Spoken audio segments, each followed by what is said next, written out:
العزیزیہ steel mills reference میں نواز شریف کا قطری شہزادے کے خط سے لا تعلقی کا اظہار، کسی حیثیت میں ٹرانزیکشنز کا حصہ نہیں رہا، میرا نام کسی دستاویز میں نہیں۔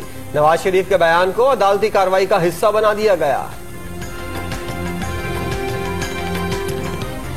سینٹ میں جوش و خطابت وزیر اطلاعات کو مہنگا پڑ گیا۔ چیئرمین نے رواں سیشن فواد چودھری کے ایوان میں آنے پر پابندی لگا دی۔ فیصل جاوید کے لیگیوں پر وار، اپوزیشن کا فواد چودھری سے معافی مانگنے کا مطالبہ برقرار۔ افغانستان میں قتل، ایس پی طاہر داوڑ کی جلال آباد میں نماز جنازہ، جست خاکی طورخم بارڈر پر وصول کرنے کے لیے وزیر مملکت برائے داخلہ شہریار آفریدی اور حکام موجود۔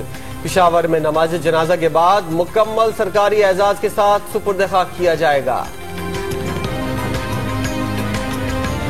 ایس پی طاہر داوڑ کو میاں والی اور پھر بنو کے راستے افغانستان لے جایا گیا۔ وزیر مملکت برائے داخلہ کا اسلام آباد کے 600 کیمرے غیر فعال ہونے کا انکشاف۔ اپوزیشن نے مقتول ایس پی سے متعلق رپورٹ مسترد کر دی۔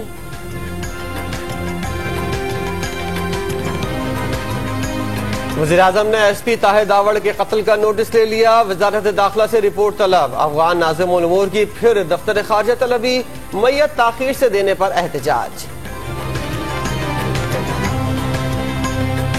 ڈاکٹر عافیہ کی رہائی کے لیے سینٹ میں قرارداد منظور، معاملہ امریکی حکام کے ساتھ اٹھانے کا مطالبہ۔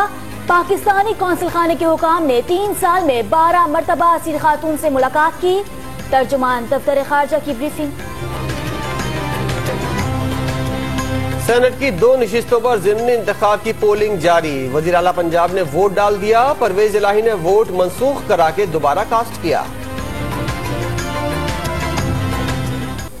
پنجاب اسمبلی میں اسٹاف کو اسمبلی احاطے میں داخلے کی اجازت نہ ملنے پر حمزہ شہباز کی گارڈ سے تکرار، اسپیکر پر احکامات دینے کا الزام۔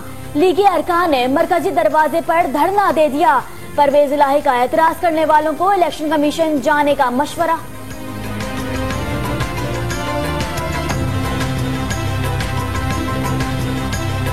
سندھ اسمبلی میں مارٹن کوارٹرز کے مکینوں کو مالکانہ حقوق دینے کی قرارداد متفقہ طور پر منظور۔ نصرت سحر عباسی اور ماروی راشدی میں تلخ کلامی، سعید غنی کا جعلی اکاؤنٹس میں رقوم رکھنے والوں کے نام سامنے لانے کا مطالبہ۔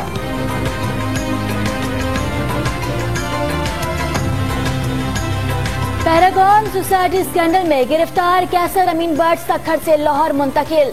ملتان میٹرو کرپشن کیس میں پروجیکٹ ڈائریکٹر سمیت 9 ملزمان کو 14 روزہ جوڈیشل ریمانڈ پر جیل بھیج دیا گیا۔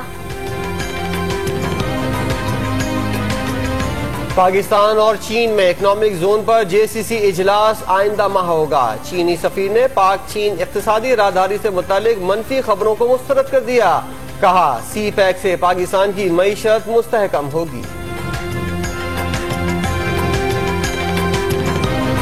بلوچستان میں قومی اسمبلی کے حلقہ NE 258 اور PB 5 میں کوئٹہ میں ضمنی الیکشن کے لیے پولنگ، دھاندلی کے الزامات پر الیکشن کمیشن نے انتخابات منسوخ کیے تھے۔